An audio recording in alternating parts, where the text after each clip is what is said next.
All animals have this problem of historical legacies, which means that they're not perfectly designed machines. But are humans particularly unfortunate with respect to our historical legacy, do you think?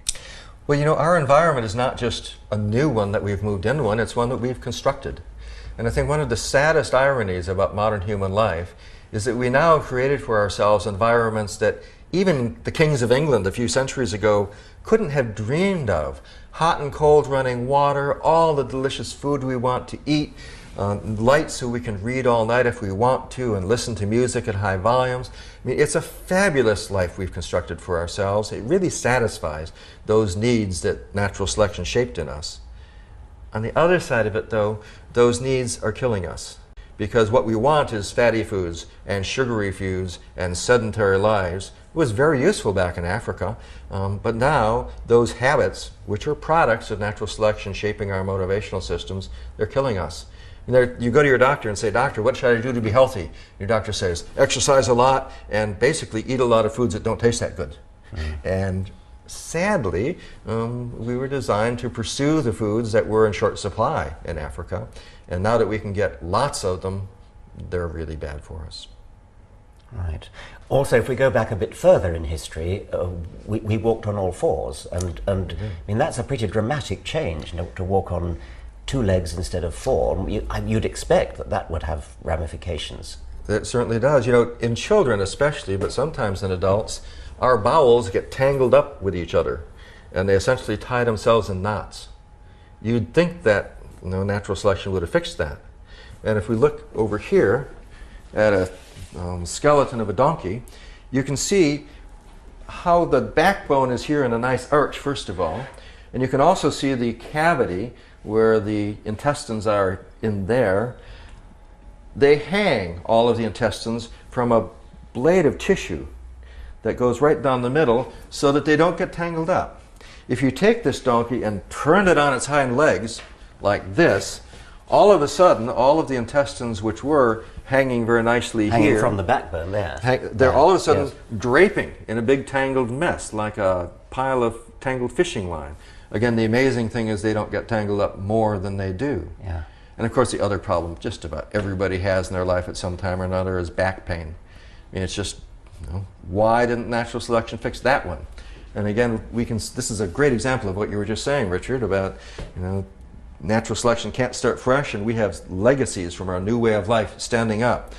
Notice here with the donkey, it has a nice arched curved backbone, just like a bridge, a very nice way of supporting everything.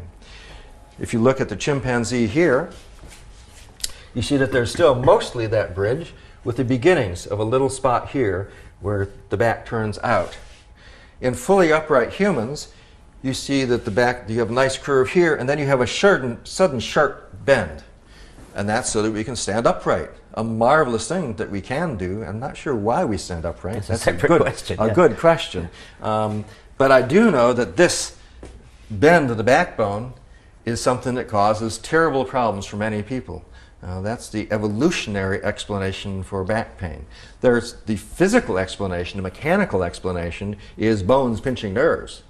But that's the mechanical explanation. The questions we want to answer are, why did natural selection That's a very good illustration, because doctors will always tell you what the problem is. Your bones are pinching your nerves. Right. But what you're asking is, well, why is that happening? What's the historical reason for that? Those of us who are trying to advance evolutionary applications in medicine would like to see every medical textbook for every disease have one more paragraph. Instead of just an explanation for how the body works and how it breaks. We want one more paragraph about why natural selection has left it vulnerable to breaking. Yeah. And we've gone into some of the reasons for that already. Yes. And what about cancer? That's a special problem, isn't it? Oh, it's a terrible problem because it gets worse and worse as you get older, of course. It too turns out to be a trade-off, though. We can't regrow all of our tissues. We can regrow some of them, but not all of them. Our skin, if you cut it, it heals, or your liver even. If you lose some of it, it'll regrow. Your heart? No. Your brain? No. So why can't we regrow heart and regrow brain? And the reason for that is that in ancestral times, people who injure their heart or their brains had no chance of surviving. So there was no selection benefit from being able to repair those kinds of tissues. But you asked about cancer. It's so hard to talk about cancer. The cells divide, and there are very fancy mechanisms that natural selection is shaped to keep their division under control.